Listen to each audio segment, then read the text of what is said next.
my name is Randy Castillo, and welcome to Starlicks. Within the format of this video, I'm going to show you some of my stuff. Some of the stuff I've done in the past with Ozzy and with Lita Ford. I'll just start off with telling you about my equipment right now. My cymbals are Zildjians. Up here I have Zildjian Platinum China Boys. They're both low China Boys. There's a high and a low. These are the lows. And they're real good for crash and accent types things, you know. And real good for making your ears ring. My hi-hat is a Zildjian 14-inch Dyno Beat, the Z model, and they're very heavy duty, and they're built for rock, you know.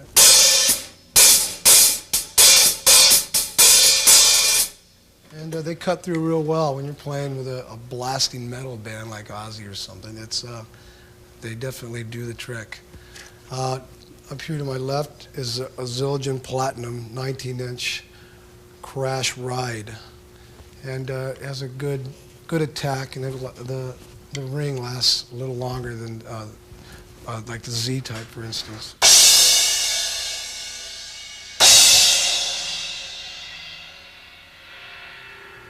And okay, over here, my ride cymbal is a 24-inch heavy power ride, which is this is my baby right here. It cuts and it's loud and it's just a monster.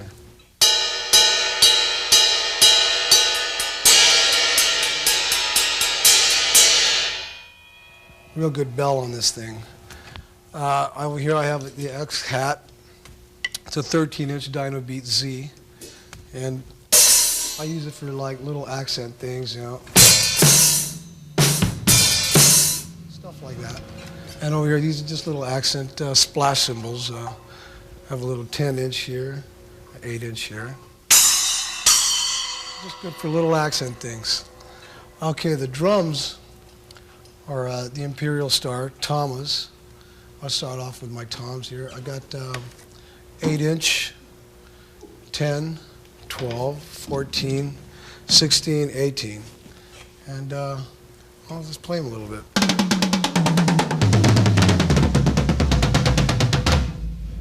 I get good range there from high to low.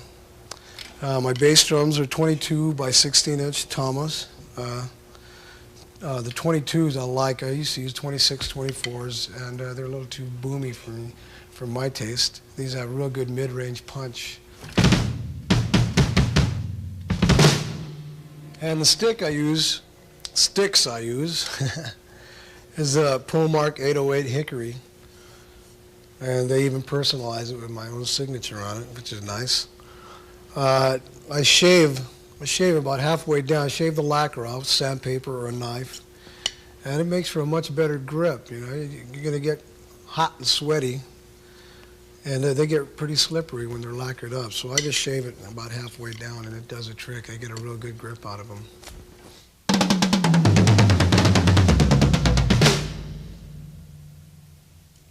And my snare is a 14-inch by 8 deep Art Star snare. And it's a good rock and roll snare drum. It does the trick.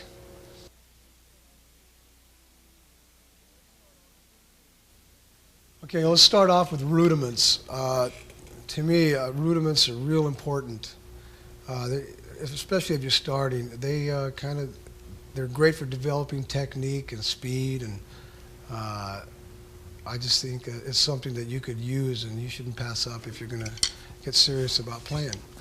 There's the basic one, the one that everybody always does, is the paradiddle, and you can apply it in all kinds of different ways to your playing.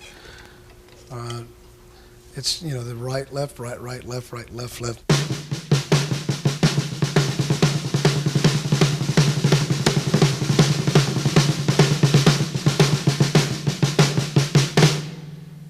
Another way of applying the paradiddle to your playing is just interchange it with the bass drum and the snare.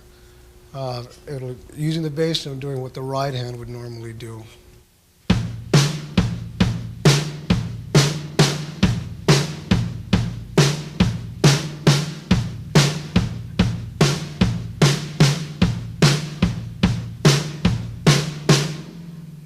And within the context of a song, you could use that. For instance,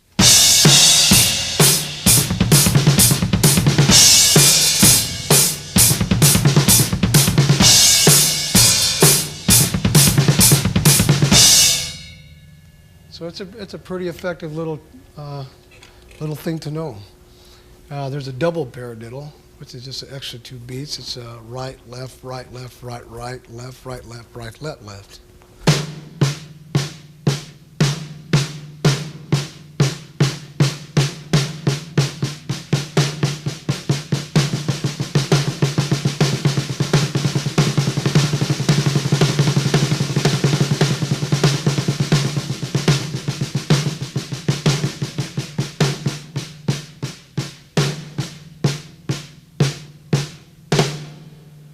And I'll use the bass drum as doing what my right hand was doing. You get like a 6/8 feel, something like this.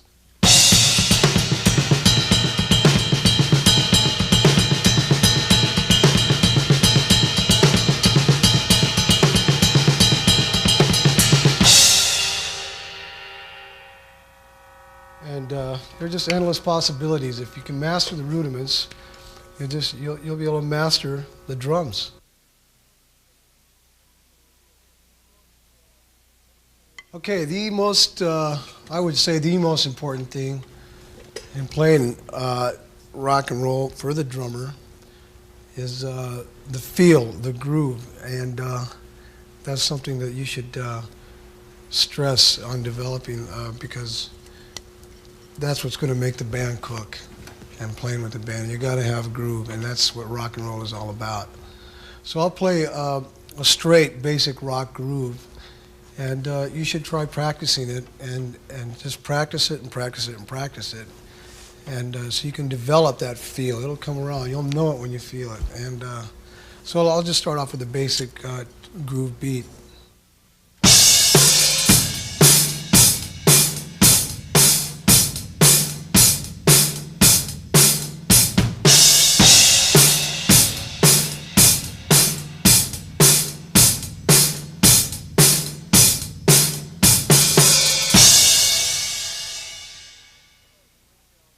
Okay, I'm going to break down the basic rock beat for you.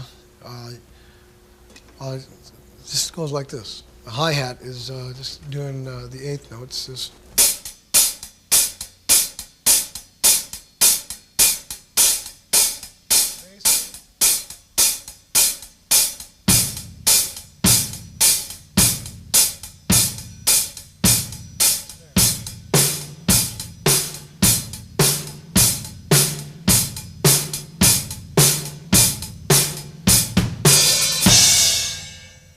one thing that could help you in developing that is playing with a metronome and practicing with a metronome, because time and meter are really important.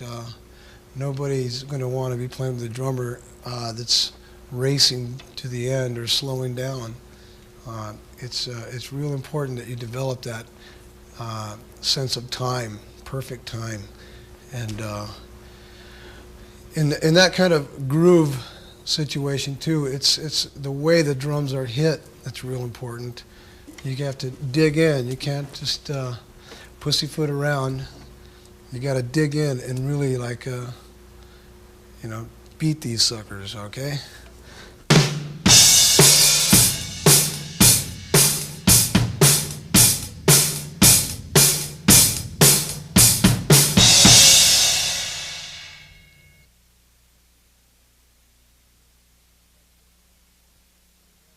I'd like to get into dynamics, playing, when you should play loud, and when you should get quiet, and using that. For instance, in a song like I Don't Know, it's a real fast thing, and then it goes down to real, like a ballad halftime thing.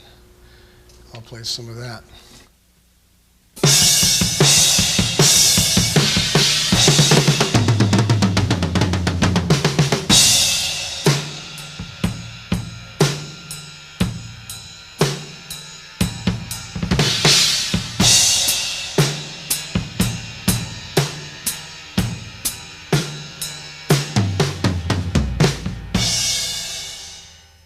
going to break down that part, the transition, and I don't know, that leads into the halftime part.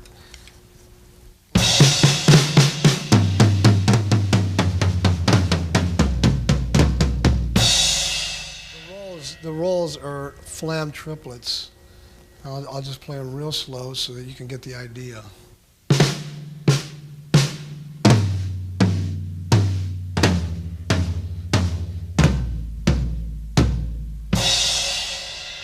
And the beat itself is just, I'll play it real slow as well. It's a halftime.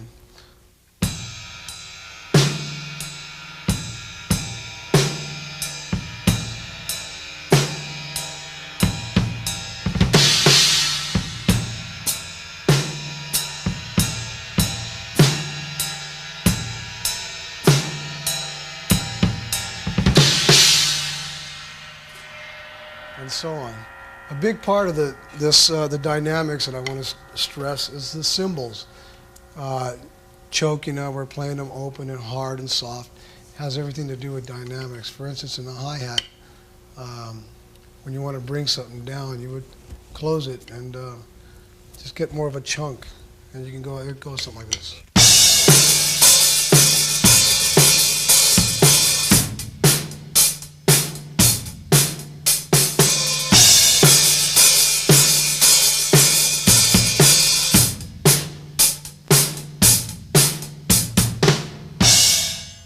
And the crash cymbals, you could use them, you can hit them soft or hit them hard. And one of the things I do is to hit this cymbal underneath. I get a soft early crash and then come down on the beat with a real good hard loud one like this.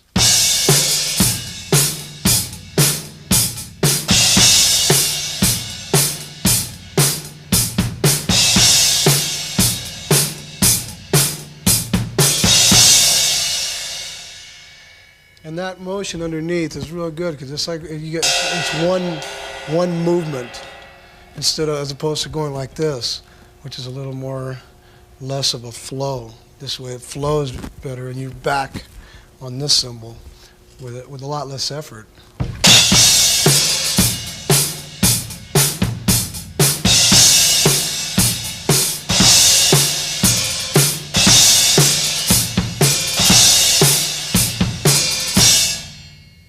So it's a good way of using that. Another thing is these China boys are great for accents, and the way you hit them, you can hit them real hard or real soft, depending on the kind of accent you want to use.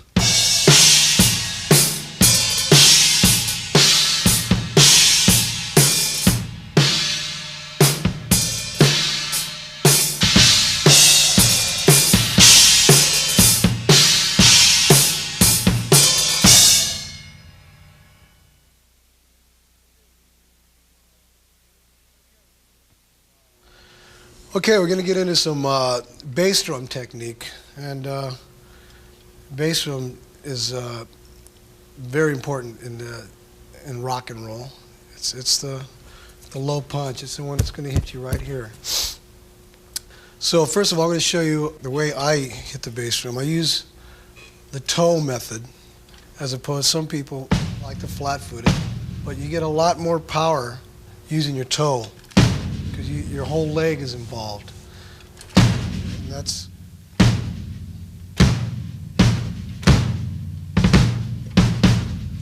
that's my technique for it. As far as the double beats, the way I do it is it's kind of a sliding motion. The first beat is the pedal snaps back. And the second is just a solid hit. The first one is a bounce. It just kind of slides in. The foot just slides into the pedal.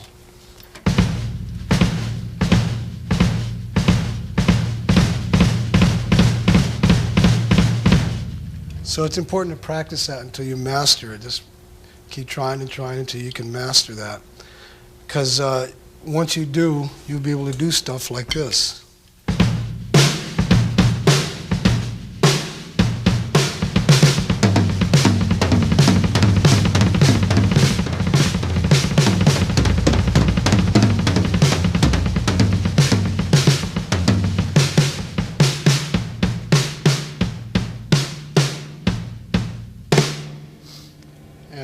that can be real effective. There's other things you can do with the other bass drum. Here's one thing that I do that's real effective for me, especially in a solo type of situation. You do a double on the right kick and a single on the left, and it's like this.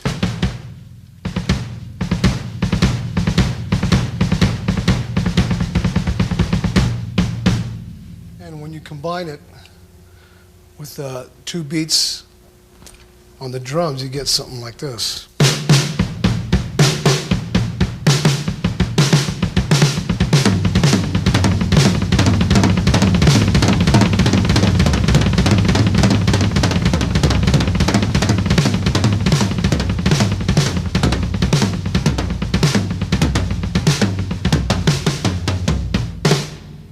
So it can be real effective in a solo situation especially. And you can use that same pattern, which is one I use on a song with Lita Ford called Die For Me Only, and it goes like this.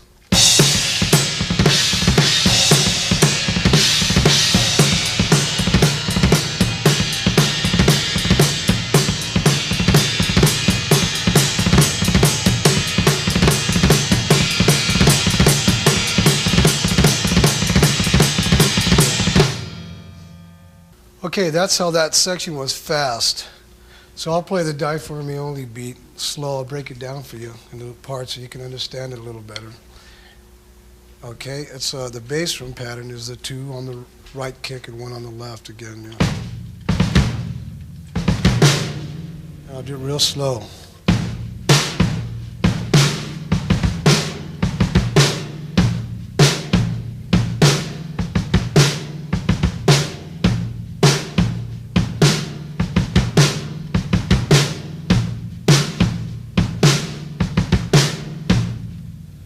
And I'll just speed it up so you get an idea, you know, how to hear slow to fast.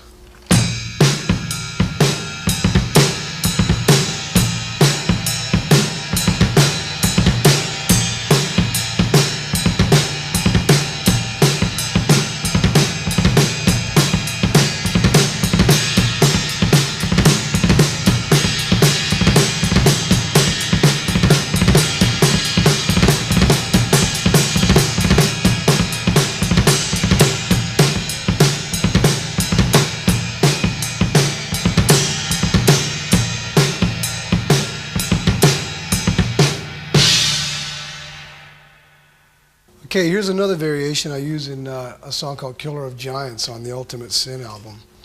It's a double bass drum pattern, and it's in the fast part of the song. The song is basically slow, but the middle section is a fast section.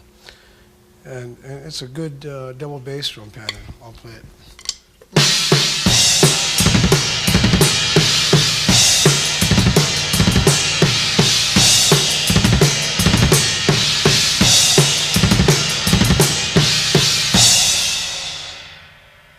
Okay, basically it's just a single stroke roll on the bass drums. It's right, left, snare.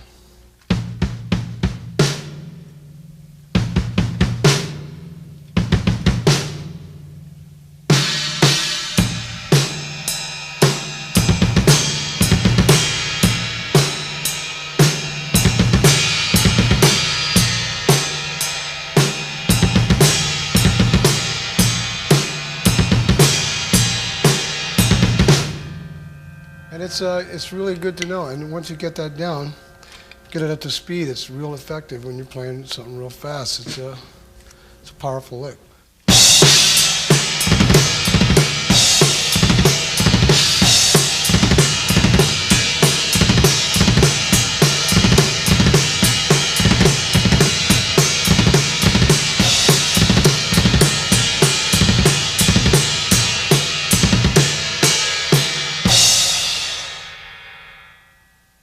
Okay, here's some other double bass drum patterns that I'm going to show you here. Just a steady, a lot of heavy metal music has this, and I use it quite a bit. It's just an alternate bass drum pattern between both bass drums, and Well, I'll go something like this.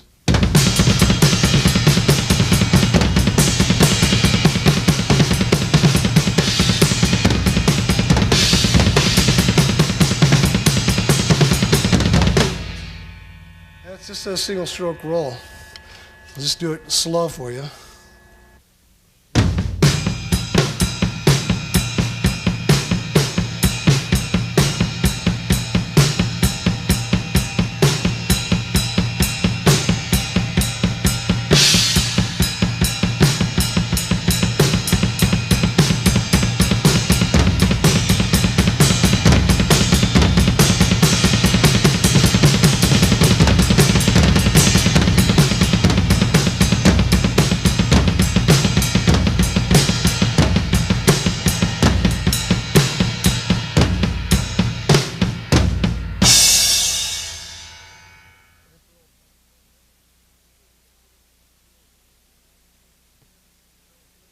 Okay, we're going to get into some fills now.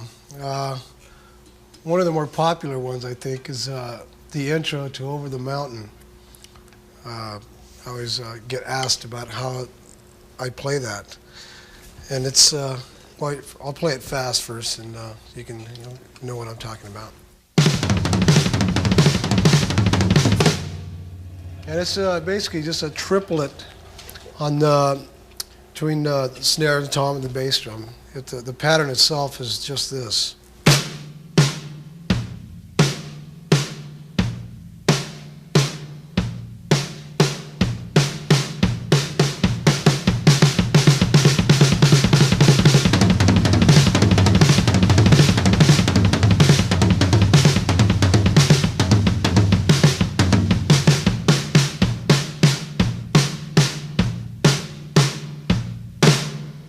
It's a great pattern to learn because you can use it in just all kinds of different ways between all the toms. It's great in a solo situation. I use on my solo in the Ultimate Ozzy video. I use that as the peak of the solo, and I started off slow and build it up, and I'll just do that for you now.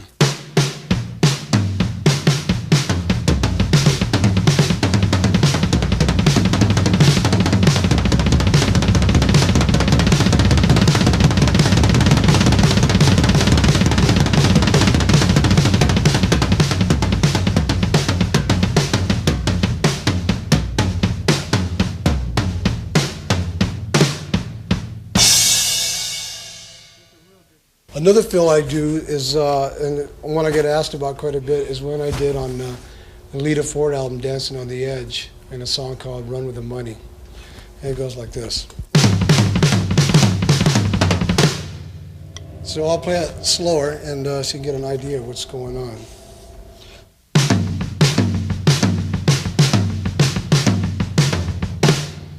It's just basically a double sticking pattern with a double bass drum pattern.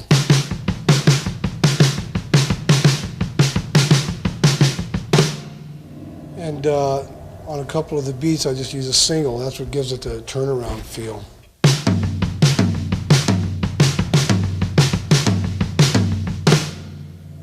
And at speed, it sounds real good.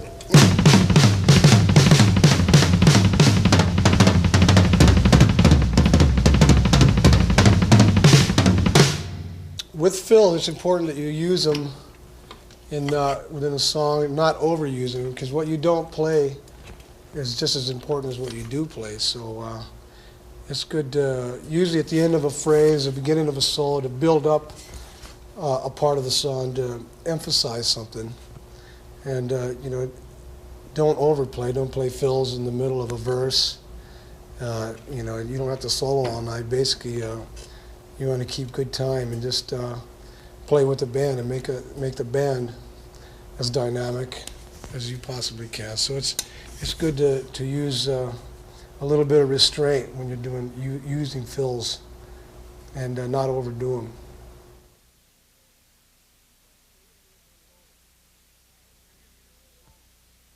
Okay, we're going to get into solos. What I like in a solo is one that has beginning, a middle, and a peak at the end.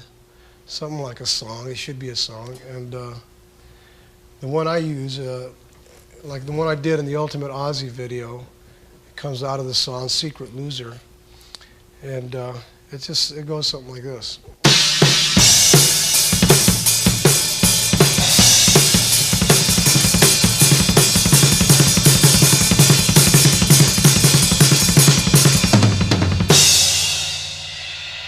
And then it leads into the rolls and etc.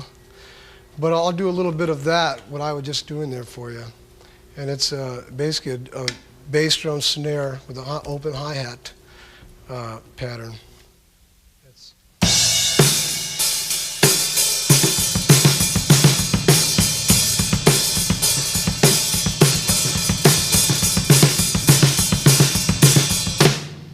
I like to vary it, and I don't think I ever play it the same way from night to night. It's always depends on how I feel or what's going, through my head at the time.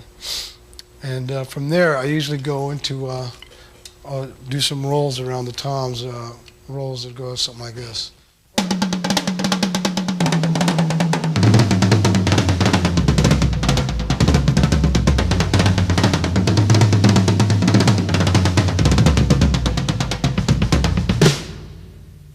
So I do that and vary it like I do everything else in the solo from night to night, and that's basically what that part is. And from that point, I'll play those rolls slow so you can get a better idea of what I'm doing. It's basically an alternate type of sticking pattern, which is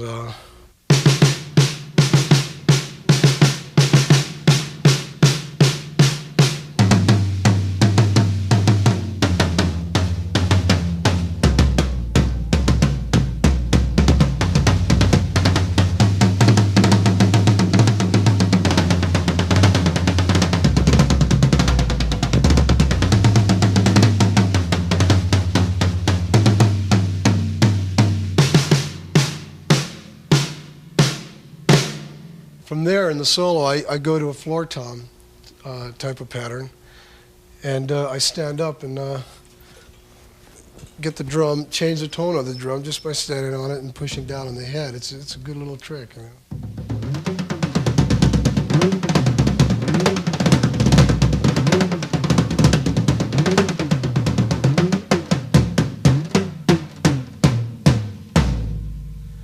That's a nice little entertaining thing to do.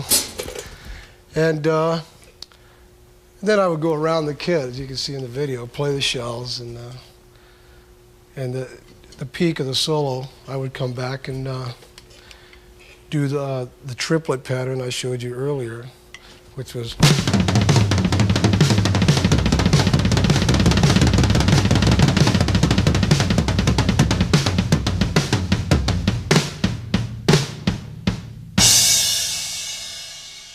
the head thing's a little, you get a good sound when you do that, it sounds much better, very effective.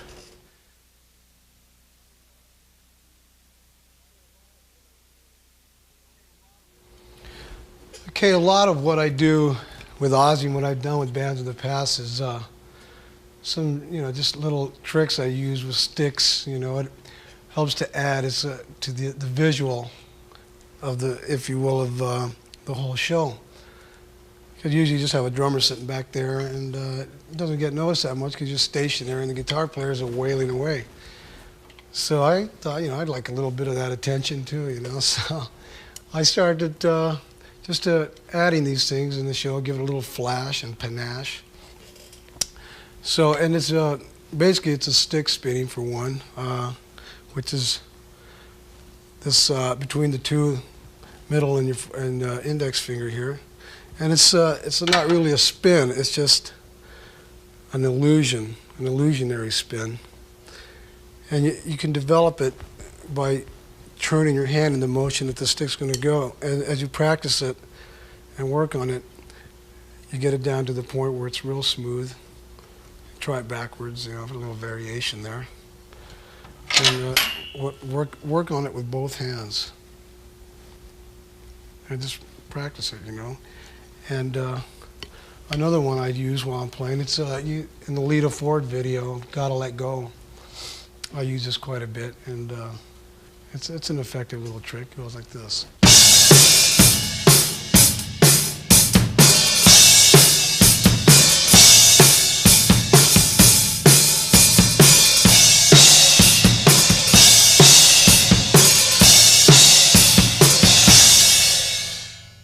And all I'm doing there is just lifting the stick up off the hi-hat and throwing it into the air and catching it and keeping the beat going. Don't lose the beat like out of that. And this one is just flipping the stick backwards like that. That's an effective little trick to know. Now, something that's a little more complex goes like this.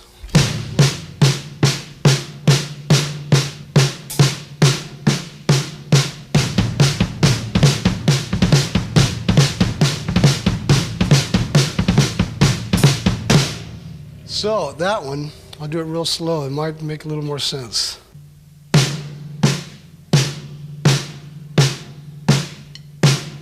And what's happening here is my left hand, I'm holding it this way in the traditional grip. Its stick goes around like this. That's a pattern. It's not really so much a spin as it is a hand movement, but it gives the illusion of a spin. And this one is the regular spin, and I'll do it real slow.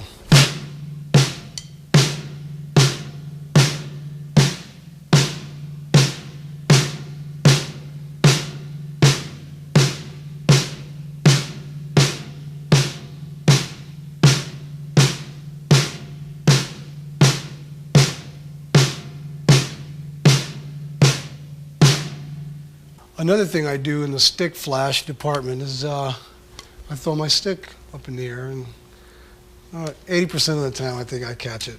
And if I don't, so what? You know, you just have to, not be embarrassed about it. Just carry on, and as if nothing happened. So I'll try to do that one for you now.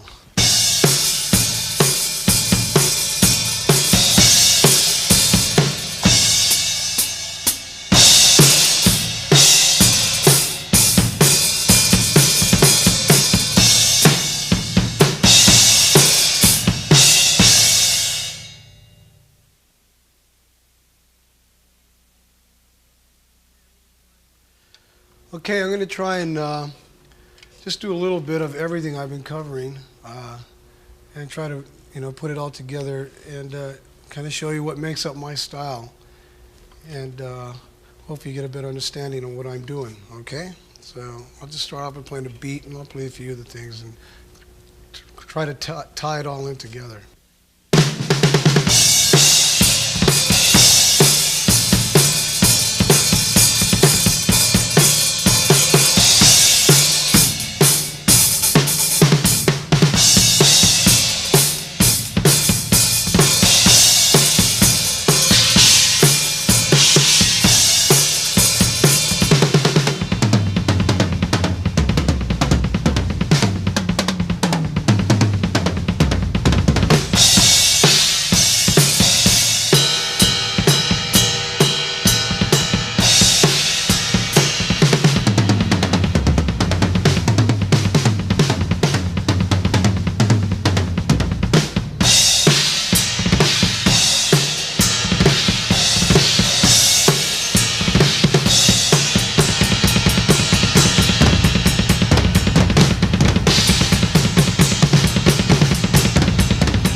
Okay, I hope some of the things you've seen me play here on the video is in some way going to help you. Whether you're a beginning, intermediate, or advanced player, you can never stop learning. So, it's steal from everybody, and it's going to, inevitably, it's going to come out sounding like you.